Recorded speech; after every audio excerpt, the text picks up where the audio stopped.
Hi,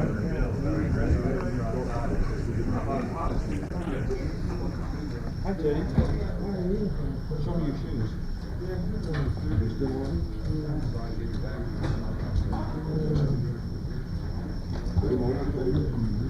Oh, this one. I think all of y'all know David Bragg is in charge of Texas antitrust division, Lincoln is in charge of the antitrust section, and I am today very pleased to announce the largest civil penalty settlement of a antitrust case in Henry, Texas, and the second largest civil penalty settlement in the United States. I feel like that litigation which was begun in John Hill's administration in 1974, originally a case involving federal antitrust laws. Much of that damage was negated by the Illinois Brick case, which said that indirect purchasers of products which had been price fixed illegally could not be recovered by the indirect purchaser. That lawsuit was then refiled in the state courts here in Texas, and this is largely the result of that state action under the state penalty section of the Texas antitrust law. Several people who have worked for many, many months and even years on this case. There was today Linda Akers on my right, David Bragg on my left, Katie Bonnet, you would Katie stand up. Also Doug Lackey, Pam Morgan, Stuart Fryer, if he's still here, Johnny Johnson, and the people that really did all the work, Kathy Small and Kate Collins, both secretaries. I'm very proud of the work that they've done, the continuity that they've given to the office. It's one of those things where we frequently see Attorney General come and go, but we have a capable and competent and highly qualified staff that maintains the litigation in the office. And today I'm very proud to congratulate them for the work they've done, and also very pleased we will have $4 million paid in the Treasury in the form of penalties. We feel like that is a significant settlement, one in which we were faced with prolonged and protracted litigation over at least another 4 or 5 years.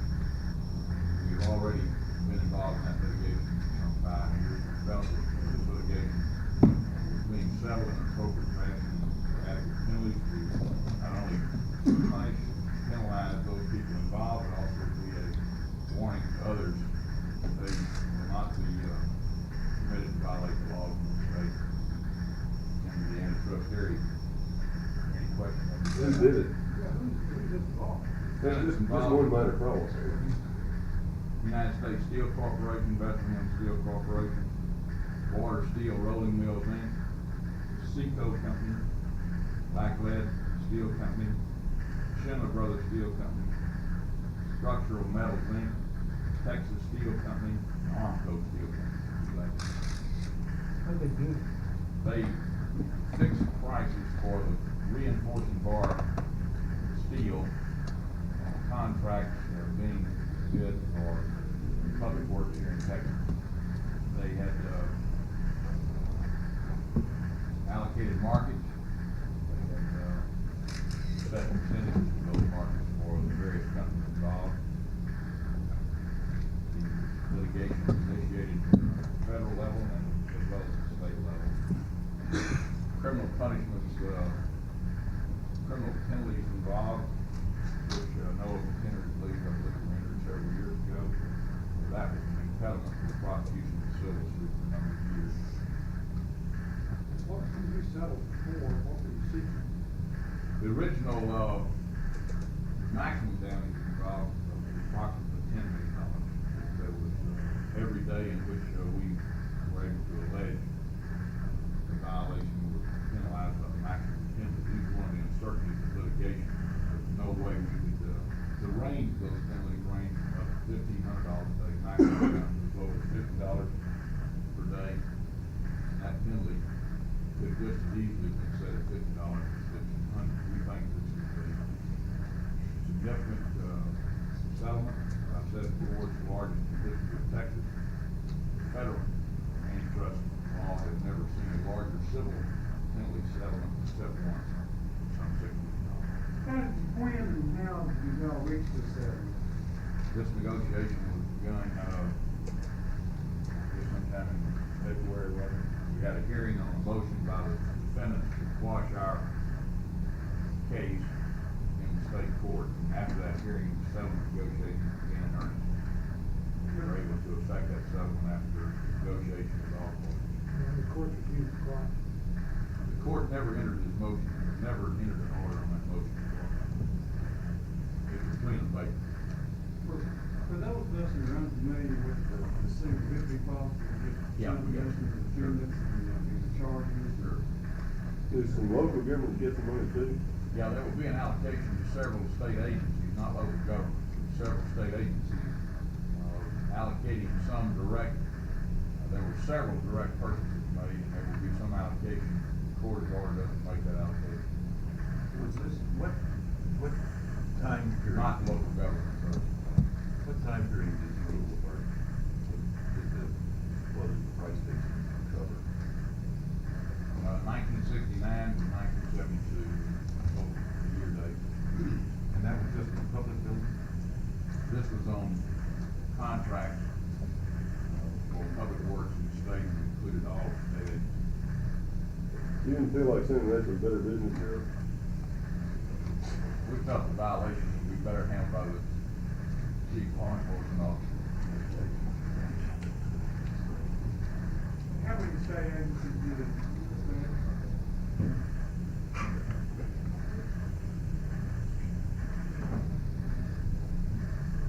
Probably 25 state agencies could be shown to have direct purchases of the steel. Before that, it affected almost every state agency, the indirect purchaser. Are these agencies asking for bids and these companies just refuse to bid against each other? They, without anyone's awareness, was decided on what size contracts they would bid on and what percentage of the job they would bid on. And they would be, they divided up on a sheet of paper those percentages and allocated those jobs.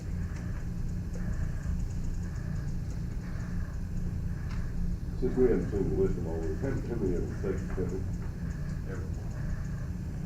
They all do business in Texas, but their home charter, their domestic charter is probably a third of them are Texas companies. Could you Xerox that little piece of paper and let us have that list?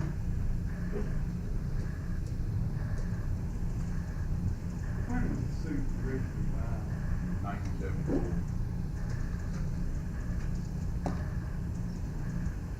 The state suit was filed in, I believe, October of this past year. Was that after the Illinois? It was after the Illinois break case. To give you a brief understanding of this, state law is a civil penalties law, and it alleges daily punishment for violation of the law of up to $1,500 per day. Federal law is a treble damage law, and it says for violations, the amount of the damage is automatically trebled for finding a fault. The Illinois brick case, which was unrelated to this litigation, was handed down to the Supreme Court a little over a year and a half ago, and it said that only direct purchasers from the violator of the law can get treble damage punishment for antitrust violation. That eliminated at least 95% of the state claims, because almost all of our steel reinforcing bar purchases are made through indirect purchase. The contractor makes the direct purchase from the steel company. The contractor then turns and bids on the job. To be successful, the state and its political subdivisions are actually purchasers of those products from the contractor, not from the steel company. That one decision, and we've tried, both my predecessor and myself have made every effort to seek legislative reversal of that Supreme Court decision to no avail. It effectively eliminated over 95% of the dollar volume of our claims in federal court. As a result, we turned from that because that source of recovery was no longer adequate. We turned from that to the state claim, which is much lower. $1,500 per day being the maximum punishment. We primarily got our recovery as a result of that state claim. Was this a federal Supreme Court? Yes. Yes. you have any idea how much the state overpaid for the building? We don't, that was not developed at this juncture in the case. There was very little way that we could do this. We were under injunction most of those years because of criminal punishments were being exerted against, or charges being exerted against those individual defendants. The assessment of the damage there is irrelevant under Texas law because it's a penalty statute, not a damage statute. In the sense that the penalty assessed $50 to $1,500. There may be $1 worth of damage, maybe $100 worth of damage, $10,000 worth of damage. Under state law, that's maybe material in the assessment of the penalty, but not in the computation. And then, what exactly did you try to get the legislature to change?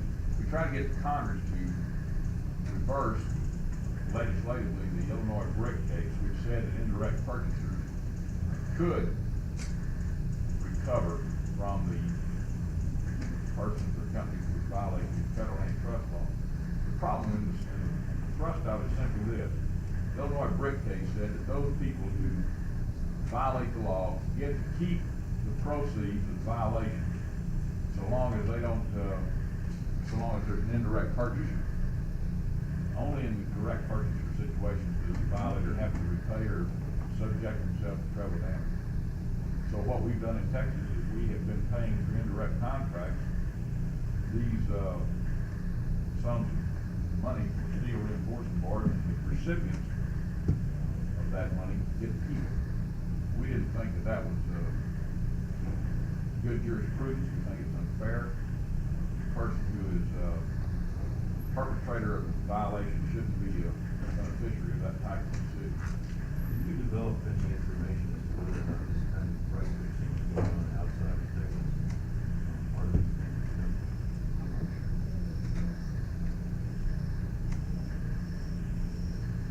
I'm advised that there have been related suits filed by other states, but there's been no evidence of any actual restriction.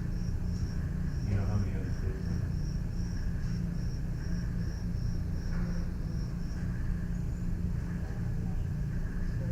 Louisiana, Florida, Arkansas. You keep talking about the Illinois brick case. Is that the title of the company that was involved, Illinois Brick Company, or is that? Yes, it was. That case went to the Supreme Court, and they changed a great deal of the way in which those damages were assessed. Do you know where that Illinois Brick Company is headquartered? Illinois. Well, just where, right next door to Mayor No, Davis. that's not a Penn State. You like to say No, I just would like to know what the city is Illinois Brick Company. Tell me something.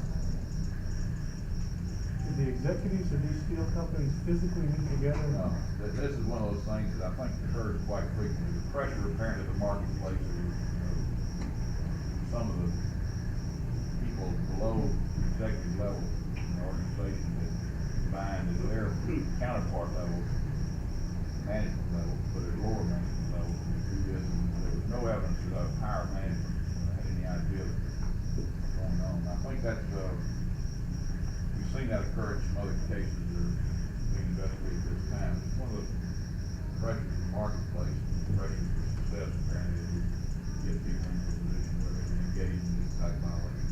Did this only go on in public works contracting, or did this also go on, did they also split up the private?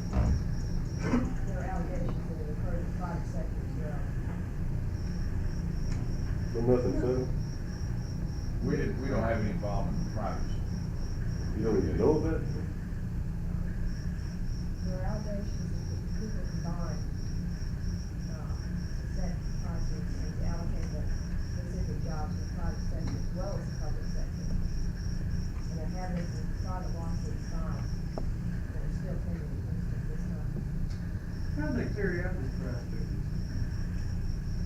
They have a meeting in the hotel before the bid. Low, mid-level executives, Yeah. all this company.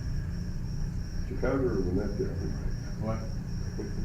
Speaking of better business bureau, did any of these good corporate citizens who did the direct buying, who allegedly, actually paid the overcharges, and the state, of course, then reimbursed them, did any of those good private citizens in the corporate world help you prosecute the cases against the steel companies that actually did the price This fixing? is our own investigation. They didn't help.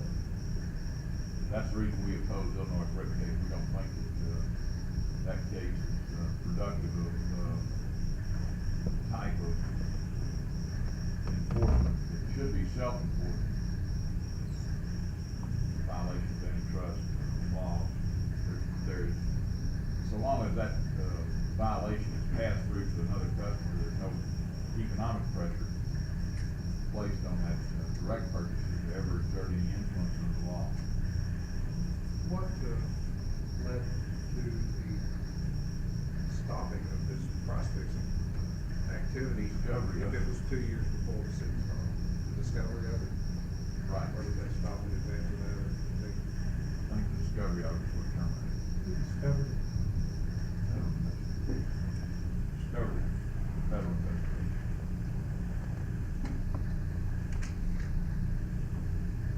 And this is steel rebars, right? Yes. And this settlement is limited solely to steel reinforcement bar. There's some evidence that there was price fixing on other types? No evidence. The price fixing occurred through these little secret hotel meetings before the bids were decided, they met with the executive committee through Each other. It was a classic price fix. Get a group of people together to represent different companies, they get into a hotel room, they all sit around with a big piece of paper and they say, who gets which job? But with this one, one bid was taken on more than one job? I mean, were they meeting for one particular bid, or were they Yeah, meeting for? before a highway bid letting, they would get together and decide on which job they bid. And, they'd allocate the percentage. Is this mostly highway work rather than? highway work, what other Any thing? place where reinforced steel bars, So highway. highways, buildings.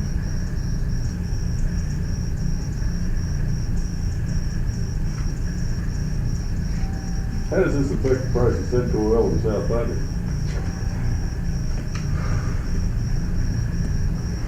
I don't know.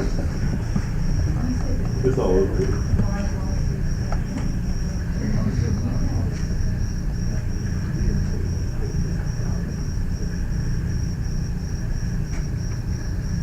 What court is this settlement filed in? In both, federal court, Judge Hughes Court in Houston, and also in, Judge Lowry's court here in Austin. Both district courts. Right.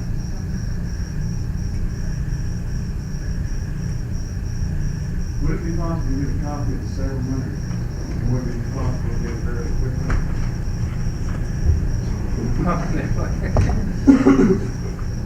Twenty copies. I believe that's the state and the, federal, okay. They would be possible to come to that settlement Mark, rather quickly. On the threats to sue such code of government says that represents a cheap shot in the amended way of thinking. Reaction to that. I don't believe you, I believe that. Apparently he knows. I don't have a comment. What's the status of the hospital officer? We are continuing our investigation. I was in Portland yesterday, through the coastline. Had a briefing from Captain Madison there, who's in charge of the effort to contain that damage. I'm very impressed with the work that they've done and the accomplishments they've made. At the same time, I was disturbed to learn that the whole Matagorda Bay will be left exposed to possible oil damage should it reach that area. Because of their inability to quickly boom across that pass the body of it. And I would imagine that is probably the most ecologically sensitive area to protect the coast. Great wildlife refuge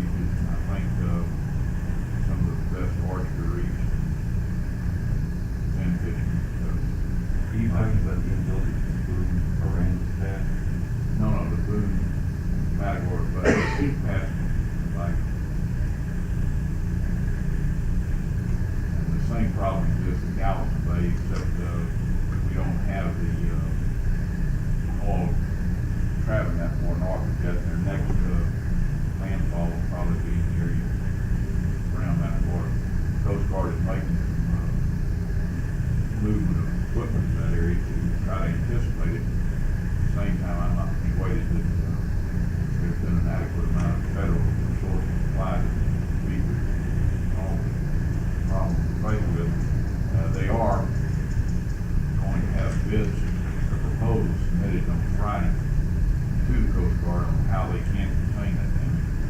We're going to be in contact with Captain Madison, and he's been very generously offered to let us have access to those proposals. Have you been in contact with payments at all in terms of contracting to help clean up what we Right now, the Coast Guard is in charge of that effort. And I don't know that, I'm the proper party in that case, and I'm not certain if you make it at the time. Make such an inquiry, please see if they have open an office, I believe, around.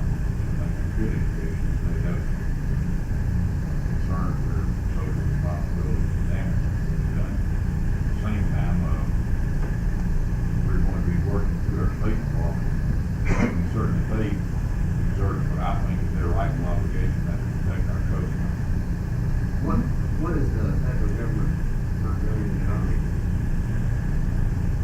Well, when you stop and see the amount of money they're spending in Alaska on damage assessment for an oil spill that's never occurred, you'll find, I think, the amount of money spent on Texas and the world's largest oil spill is slightly greater than that. I think there needs to be more emphasis brought to bear at the federal level, damage assessment as well as damage containment. Are you pretty well assured that you have the right decision-making government under the federal statute deciding to go that route? Yes, sir. So does the federal government has the same right. The federal government has exactly the same right to file that suit as we do. When are you gonna decide whether or not to file? We'll wait and see. We hope not to be required to, but at the same time, I have just one interest in this, and that's to protect Texas and the people in this state. The United States government has somewhat other interests. Apparently, you listen to their state department. Apparently, others involved have other interests too. Governor also said people who try to make an attribution of such to this are doing nothing more than playing cheap politics. He didn't say that to me, and I'll assure you that that's not the case, and that, our initial inquiries in our office have been very cooperative in their officials there. They have no fault, and certainly no fault will be found. After your inspection tour yesterday, you, shared government claimants to you that no serious damage occurred yet, and you believe serious damage has occurred. I think it'd be better to ask the people who lost money in this case, and I think you'll find without question, they'll tell you serious damage has occurred. Anybody that's been down there has eyes to see, looking to see that there's a loss to the tourists. They can see that there's potential damage there that is enormous. Turn you back on that potential damage at this juncture, I think it's terrible neglect. We've been very fortunate, again, not being strong from the south to the east. We've had very mild days here the past few weeks. We've had fortunate tides. One of the big problems is that the tides were to come in at night up there. There's very little activity done to contain this oil spill at night. And that's a particular concern along the waters. The loons stay up 24 hours a day unless they're being moved mid-ship traffic. But when you get into a situation like that, water, there's potential there is enormous. Can you put a dollar figure on the No way, no way.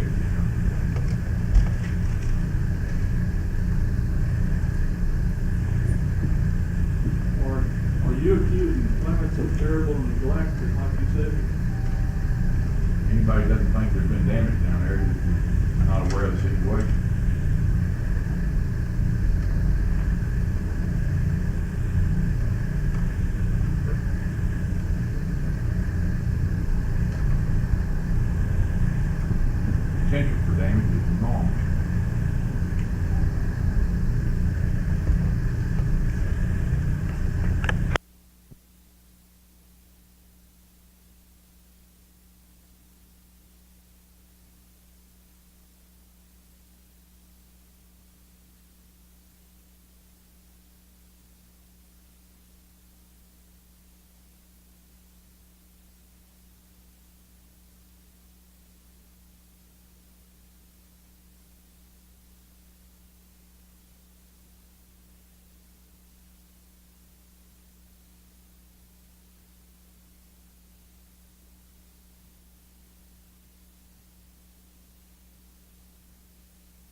happen, that as a last resort, we would institute litigation to see that those damages were compensated. We've got the power under the federal act, and I think it's important that we not relinquish that power at the first, before the first day of negotiation about those damages.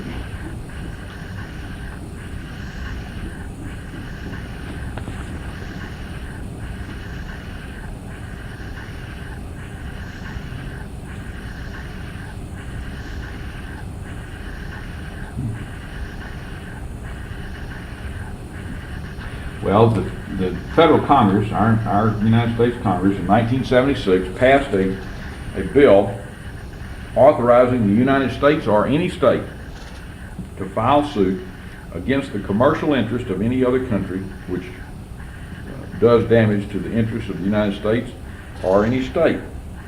And what we have here, and I think the misstatement is that file suit against Mexico.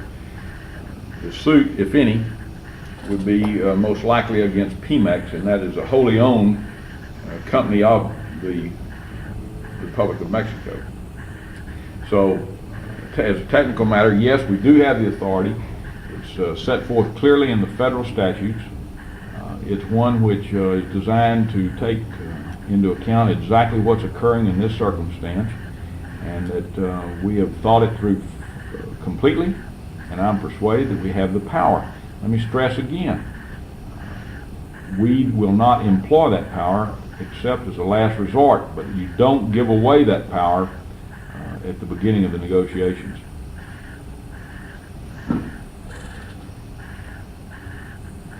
Well, we are accumulating evidence right now of the amount of damages. The damage is going up every day. The people along the coast, in particular the tourist industry and those allied industries that rely upon the tourist industry, are immediately impacted. That also has an impact upon our revenues in this state, tax revenues. We also have seen damage that's been done to our ecology. We've already established baseline studies which will indicate the quality of our water, the quality of the marine life in the water, so that we can determine what impact this oil is going to have upon that wildlife. That belongs to all the people of this state.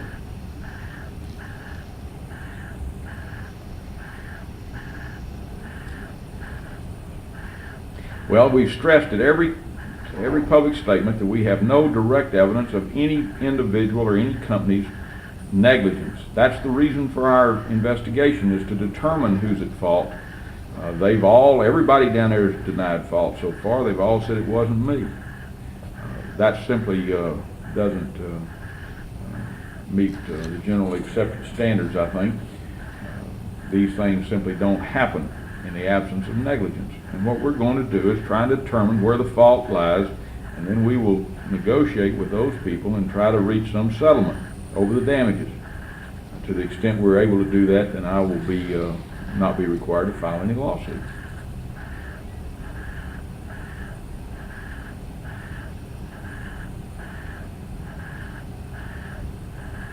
Well, these things simply don't happen in the absence of negligence. Somebody somewhere made a mistake, and it appears from our early evidence that reports in the trade journals and comments that have been made from interviews given, that it appears that it's the old rule that once something wrong happens, it seems that everything else that can go wrong does go wrong. And this has been an enormous tragedy for a lot of people, and it's right now the only people that don't have any insurance, and the only people that don't have any way to work their way out of this tragedy are the people along the Texas coast, and that's what I'm concerned about.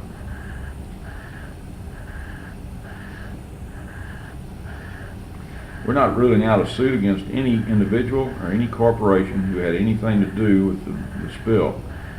We're going to have a full investigation, and I will assure you that it will be as thorough and fair as can possibly be conducted to make certain that these people that are responsible are going to be looked to for compensation.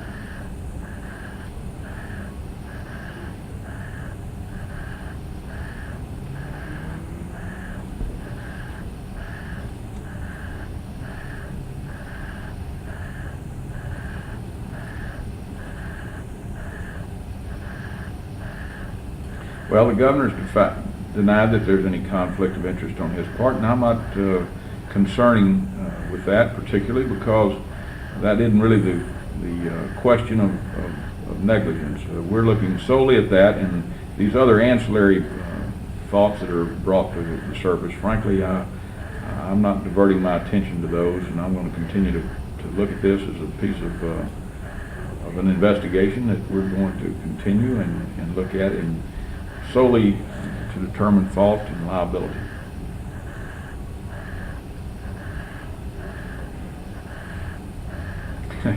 Well, frankly, I've had kind of a cameo appearance, I think. I didn't realize I was even being shown on the screen most of the time, and I didn't have an opportunity to really say as much as about this as I would like to have, but I'm available at any time, and I think that really the people of interest here, the people in Texas, and I've been open and careful to try to answer the questions they have about what's going to happen.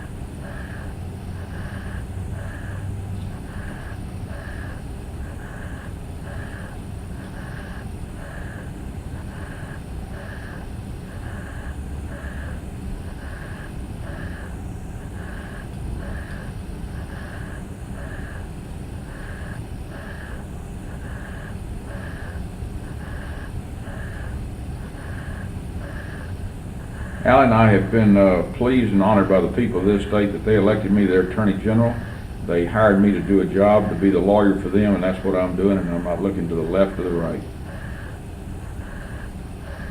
I have nothing, I think that's irrelevant to the issue, and Alan, I've tried to avoid that type of comment in association with this piece of our investigation, because I think it has been thrown up as a smokescreen, and I think it's being used to defeat the real purpose of this thing, and that's to find out who caused that spill and who's going to pay for the damage.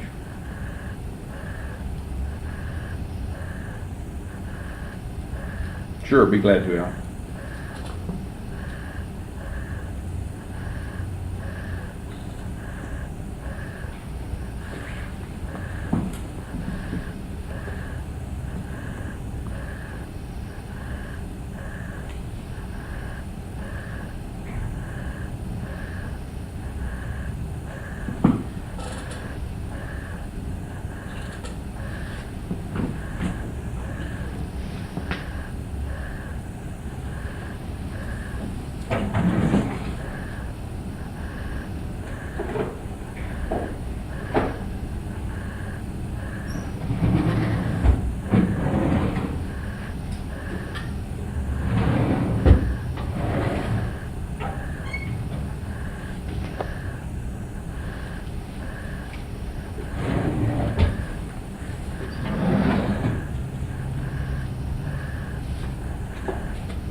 Well, in response to your question, the statute says the commercial interest of another country. PMEX is the commercial interest of another country. And for that reason, because the statute says that we can, we do have the power to do it. And I want to stress once again that it would be only utilized as a last resort after negotiations have failed to produce anyone to pay for the damage. The negotiations? Well, hopefully we're going to see that occur at the national level through our State Department, and that's what we are in contact with them, and we'll be urging them to carry out that responsibility. We don't want to do anything to hurt any international relationships with our two countries. At the same time, I don't intend to sit idly by and let those people on that coast foot the bill for all the damage that's been done. I think we say we ought to say if we do.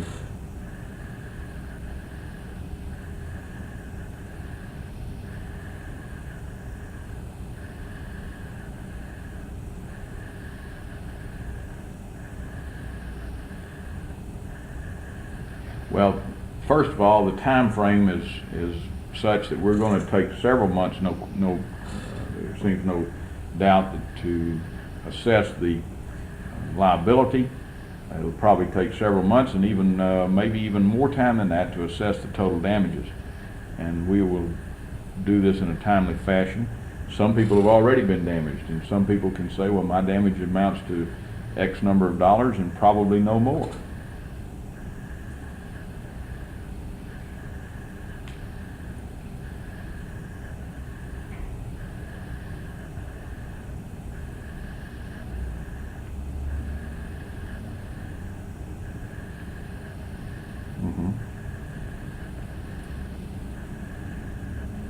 Well, you also have the opportunity, should you have to file a suit, you would have the opportunity to amend your pleadings to show new damages. We're going to wait till the facts are in, and certainly we're not going to act precipitously, and we haven't, never have since I've been in office, and I don't think there's any reason to suspect I'd do otherwise now. Exactly. Thank you for your question.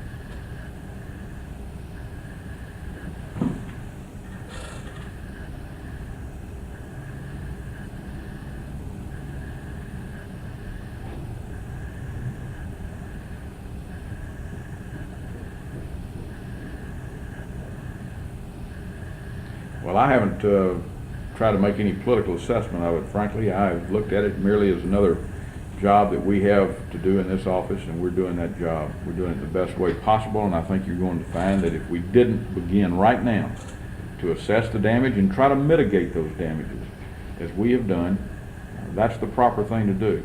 If we don't take advantage of this opportunity when we have these various scientific organizations studying the damage, to let them make sure that they keep the chain of evidence of this damage in such a shape that we could ultimately use it in court, then we've lost our best and strongest too.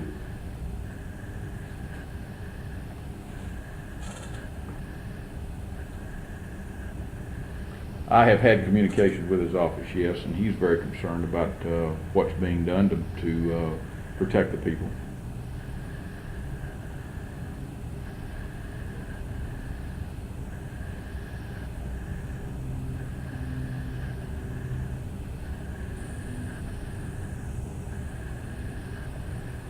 There has been action taken by the House Committee on Environmental Affairs, and they are holding hearings and have held hearings and trying to make a full assessment of what's happening and what's being done, what can be done.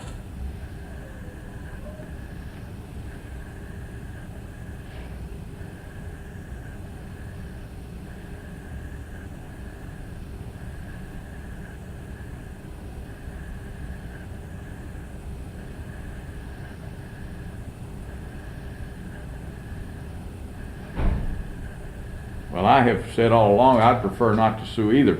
But the important thing is you don't tell them you're not going to sue if you think you're going to get anywhere with any negotiations.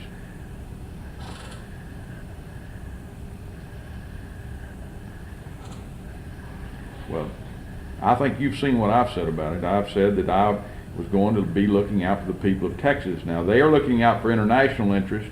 I'm looking out for Texas interest.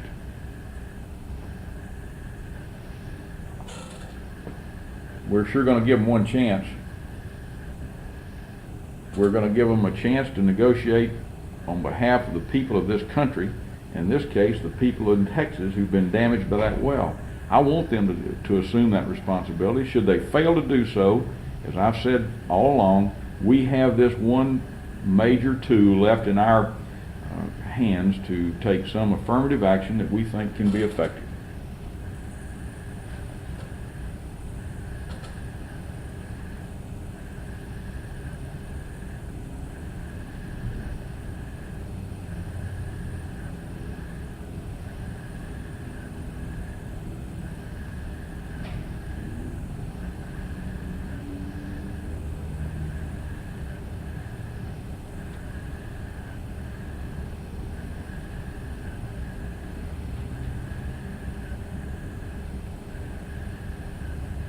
Well, I was shocked to learn that that rig had been dropped to the bottom of the sea, and apparently in an area where we may not have access to it.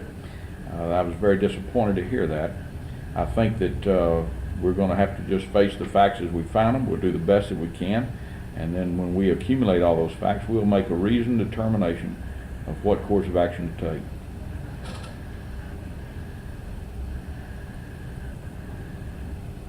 Well, here again, let me stress that I have researched this thoroughly. The way in which this would proceed would be in the federal courts in Texas.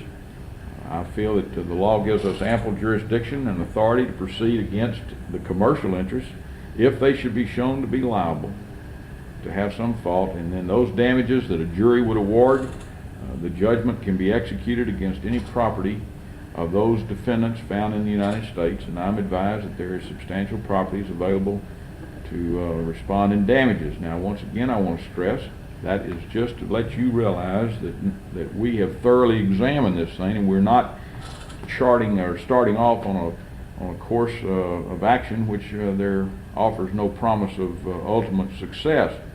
At the same time, I'm going to stress again that we will handle it very carefully and cautiously, and we're going to utilize the State Department to the maximum ability. And then only in the last alternative will we take this type of action. No, sir, it will not. That will not happen under this statute. It gives specific authority for jurisdiction in the Texas United States federal courts.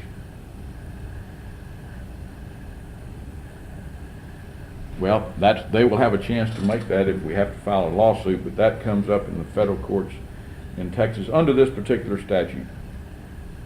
Thank you for your question.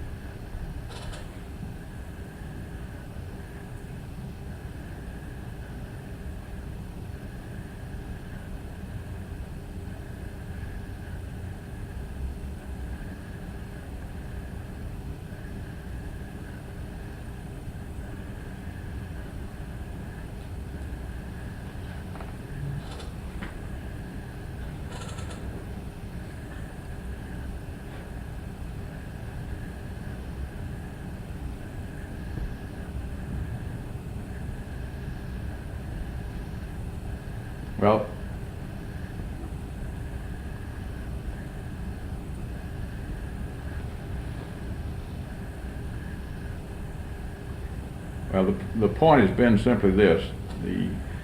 We have stressed all along that we had the authority to sue. The only reason this whole subject came up is the governor of Texas went down into Mexico and told governmental officials there that Texas won't sue over the oil spill. I made a direct call to him to get him to please stop making those statements. Number one, he has no authority to make this statement. Number two, that prerogative is in the Office of Attorney General under our Constitution. And number three, you do not begin a reasoned negotiation over the payment of damages by telling the other side to the negotiations that you're not going to use your ultimate weapon. And that's just a mistake, and there's no getting around it.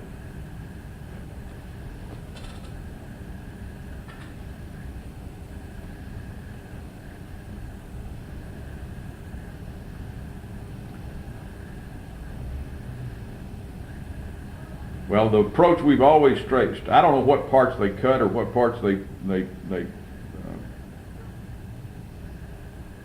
Well, I've never said that precisely, and I'll assure you that what I've always said is we're going to investigate, we're going to try to determine liability, then we will turn and see if there is some negotiation that can solve the problem, and then in the failure of all these things, then we will file suit. And I've said that all along from the very first day.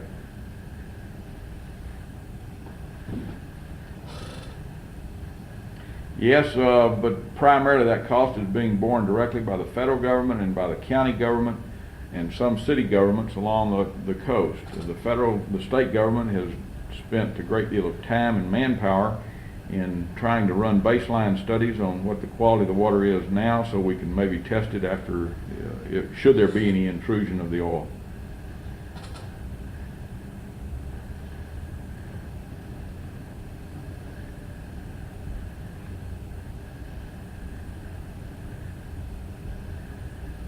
Well, no, not precisely, because the damage to the wildlife is the damage to the property of the state.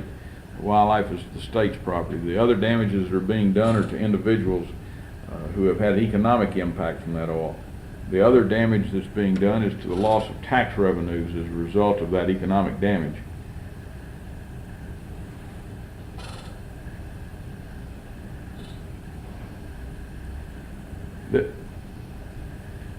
Well, in all that is one area where the federal statute is not precisely clear, and I think that it would be something that we would be looking at in the nature of a class action, and it would probably be more than just the state as a litigating party.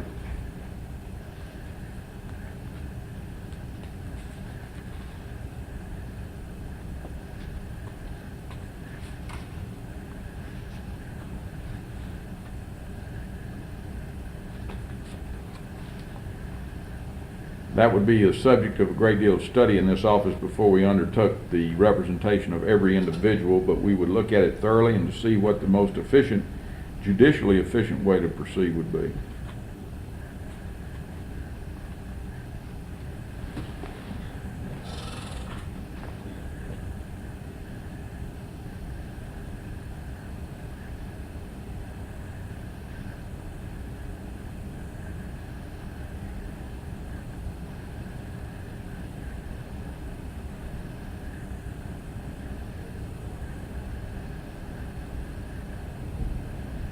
I understand that Mexico has made some claims along these lines, and they have not been satisfied with the result. Let me say this: I think that as a matter of principle, as a moral issue, I think that one country who, through some act or inadvertence, causes damage to the interests and the property of another country, I think they have a moral and responsibility to respond to those damages. And to the extent that we haven't fulfilled our moral responsibility, I think that's regrettable. I think it's something that should be handled. To the extent that the Mexican government does not see fit to stand behind what I consider to be a clear moral responsibility to pay for the damage, should it be found at fault for the damage of this oil spill, then I think that's regrettable. But at the same time, over all this regret, I think we've got to focus on the fact that this Texas coastline is suffering the damage right now. I think we have the authority under this federal statute to, if we are forced to utilize it, to take a course of action that will give us some effective remedy.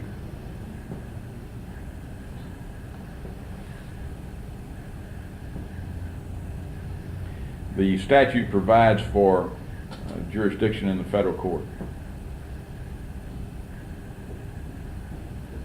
Yes, sir. We can file suit in the federal court, yes, sir.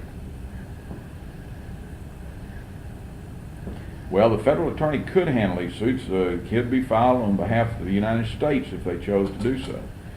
But the statute also specifically permits the state to file the same suit. Yes, sir. Yes, sir. Yes, sir.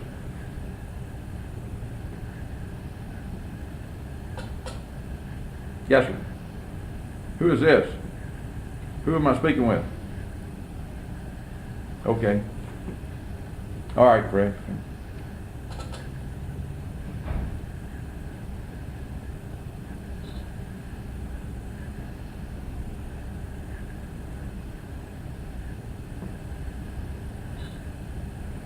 Well, on the one hand, our international relations over the Mexican hoped-for purchase of gas is of critical concern to the State Department, and I think it's important to our whole country.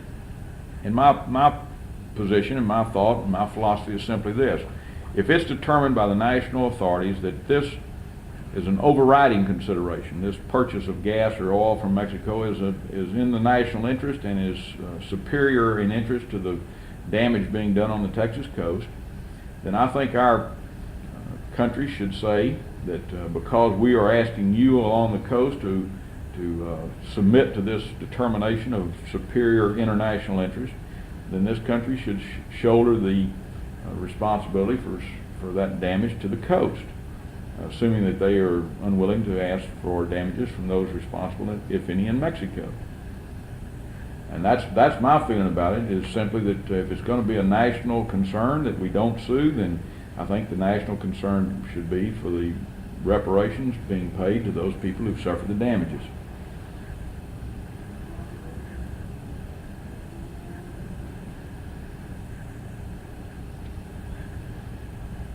Well, I am in favor of good relations between our two nations, and I'm going to try to see that they're maintained. But let me stress one other point.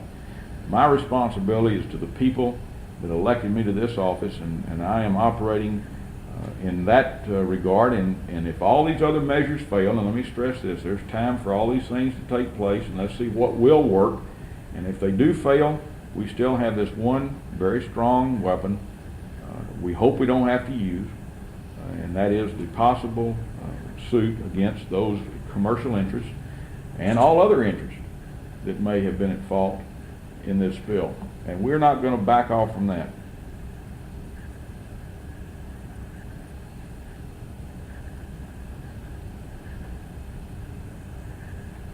Well, our procedures permit default judgments to be taken for those over which the court has jurisdiction and which refuse to respond.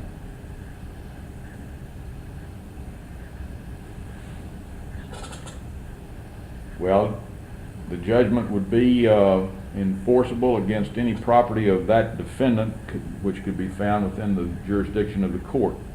And I understand. Well, now I think we've got to be very careful. It would be against the entities involved in that judgment. And I understand that PMEX and does have substantial investments that would be subject to a judgment. And they may be one of many, and let me say this: they may not be one. If they're not liable, we're not going to be in there trying to say they are. That's the reason. The danger of this is people say, well, he's going to do this, he's going to do this. I'm trying to say these are alternatives.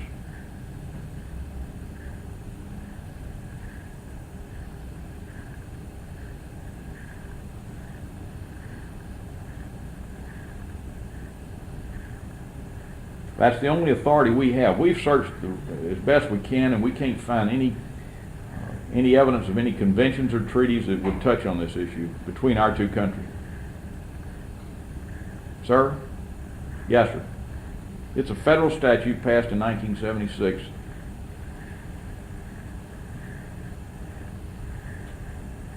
I understand that, well, no, I do not know the answer to your question.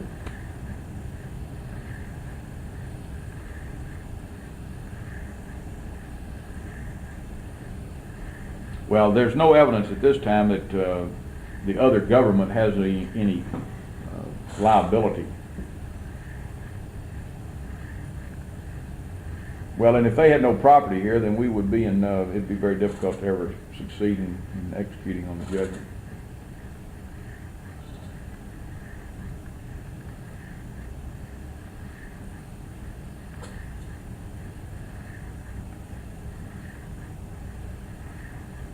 Well, I didn't say any of this was going to be easy. I just said these are possibilities, and I think that there are real possibilities. I don't look upon this as being something that is distant and or anything like that. I think it's something that's there are assets available, and I feel confident that should we find fault and the judgment be assessed against those at fault, that there are assets available to execute the judgment. Otherwise, I wouldn't even entertain the lawsuit if there was no hope for success.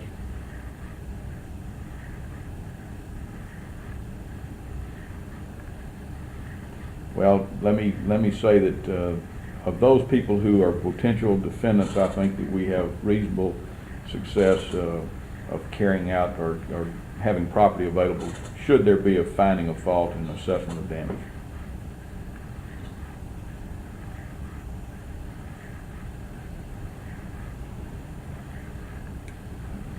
I have not looked past the PMEX question.